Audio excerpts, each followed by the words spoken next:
आहा प्रेम से बोल दे मैया गही लागी बाबा भैया की बाबा बसान की। चल भैया हम रंजन स्टार, हमरे घर सातनपुर पचपे का, जिला समस्तीपुर, थाना उजियारपुर। हम सातनपुर से चल के चांदनी चौक, हमरे संग में साजन भाई हैं और कंचन जी हैं, साथ में गा बजा रहे हैं सभी गोटा मिलके। और हमारे भगत जी का घर बघौनी हुआ, धर्मेंद्र भगत जी, उन्हीं को सहयोगी से कीर्तन करने के लिए आए हैं। इस भजन में जो भी टूटी फूटी होगा बालक भैया पोता समझ के माफ कीजिएगा। हमरे गुरु जी का नाम स्वर्गीय लालू पासवान, पिताजी श्री भूखल पासवान, और हम गायक रंजन स्टार। बाबा भैया के भजन घोड़े स्नान करके बउआ बख्तर खैरा खोलने के लिए गए थे बथान।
भैया उनके सज्जू में नाव रहन बउआ बख्तर।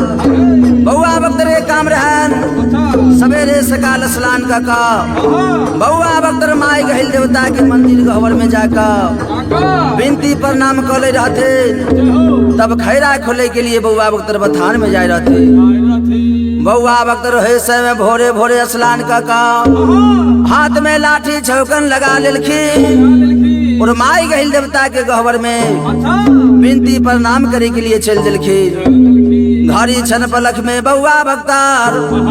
माई गहिल देवता के मंदिर के निकट झुम गेलखिन और हाथ वाला जे लाठी रहा वो बउआ बख्तर गहवर में उठा कर रख दिलखिन।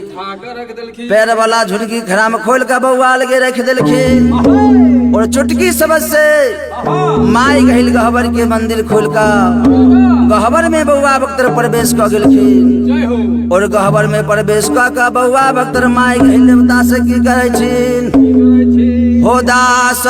काला बाजारे का कराई बाबुआ खाई दावरा माईया बाहिरा गावे ना दे या आवे ना दिया बउआ पारा ना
कहिए कि हे माई गहिल देवता 10 कल जोड़ने विनती प्रणाम करे छी और बउआ बख्तर माई गहिल देवता से कहिए कि हे माई गहिल देवता ये तोरे असिक से तोरे वरदान से माई गहिल देवता हम 784 खैरा लगा गांव गढ़िया से बन बोरिया चलबई के लिए जइबा से माई गहिल देवता कनी हमरा खुशी से आशीर्वाद दे दहा ताकि बन बोरिया हम खैरा चढ़वे के लिए जइबाई। बउआ बीर के बोली सुनैया माई गहिल देवता तो बउआ बीर के माई गहिल देवता की कहैया हो बाबुआ बीरा वाला बोलिया सोनैया गहे रामाया बाबुआ बीरा के देना गाइया से का बा आया सिकावा बारा दाना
की हो बउआ बख्तार ना तू मरले मरबहो न कटले कटबहो तोहर जिंदगी अमर बन कर रह जाता। माई गहिल देवता से बउआ बख्तार सिख वरदान ले लेलखिन। आप देखियो बउआ बख्तार देवता से सिख वरदान लका बउआ बख्तार कहाँ चल देलखिन। हाथ में लाठी छौकन ले लेलखिन और गोर में बउआ बख्तार झुनकी खराम पे लेलखिन और खैरा के बथान में बउआ बख्तार कैसे चल लखिन रे हो देवता साया सिकावा लका बउआ बा खाया इतारा ओ माताला सारा लाइया खाए रा आला सामिना का कोलबा खाना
वरदान लगा ओ मसल दमसल बउआ बख्तर खैरा खोले के लिए बथान चल दिलखी घड़ी छन पलख में बउआ बख्तर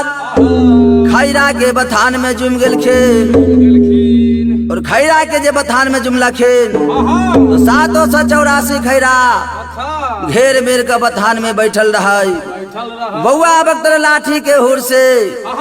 784 खैरा के उठा दिलखिन और खैरा के उठा के बउआ बख्तर कैसे खैरा खोले छे होया गिला जरा खाएरा ओलाई बउआ खाई दावरा बाजीला जरा खोलाए खाएरा आमोनिया बउआ जेता खाए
अगला जेर खैरा खोल कर आगुए छोड़ दिलखिन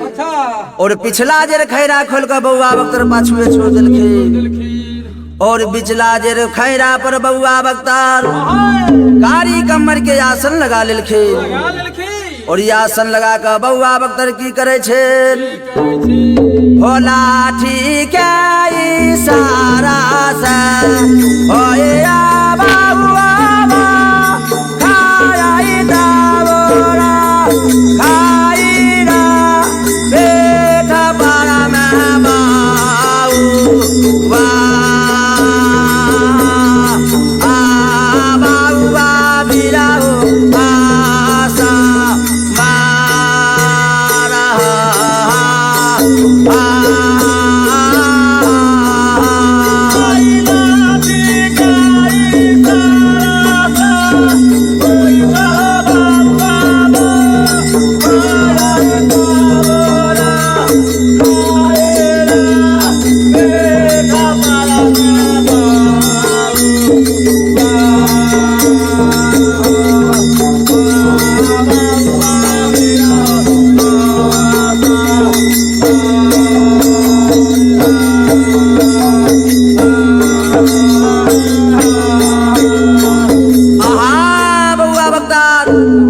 अगला जर खैरा खोल कर आगुए छोड़ दिलखिन बिचला जर खैरा पर बउआ बख्तर कारी कमर के आसन लगा लिलखिन और ये आसन लगा कर बउआ बख्तर लाठी के इशारा से लाठी के सहारा से बउआ बख्तर खैरा पीठ पर सवार भ गेलखिन और खैरा पीठ पर सवार होकर बउआ बख्तर बांसुरी में की गबे रहते गबते बजबैते 784 खैरा लगा बन बोरिया के ले जाए रहते। अब बांसुरी में बउआ बख्तर की गबे रहते माई गहिल देवता के झुम्मर अनुराग गबे रहते। तो कैसे गबे रहते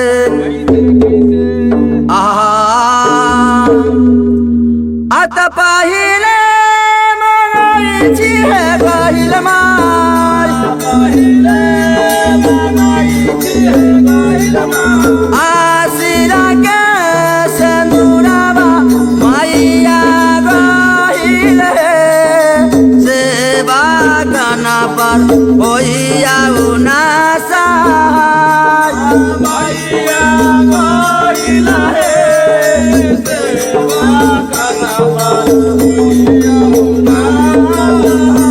दोसरे मंगाई छिहे मैया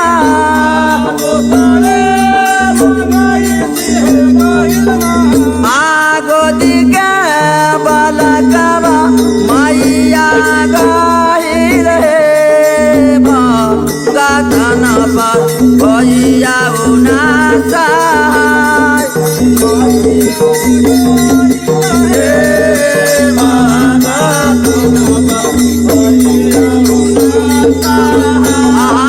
ऐसा ही लगनी बिरोग झुम्मार बउआ बख्तर गबे बजबे 784 खैरा लका बन बोरिया चल दिलखे। बउआ बख्तर की होइया भैयारी गवई बजबे बउआ बख्तर चल दिलखिन बन बोरिया का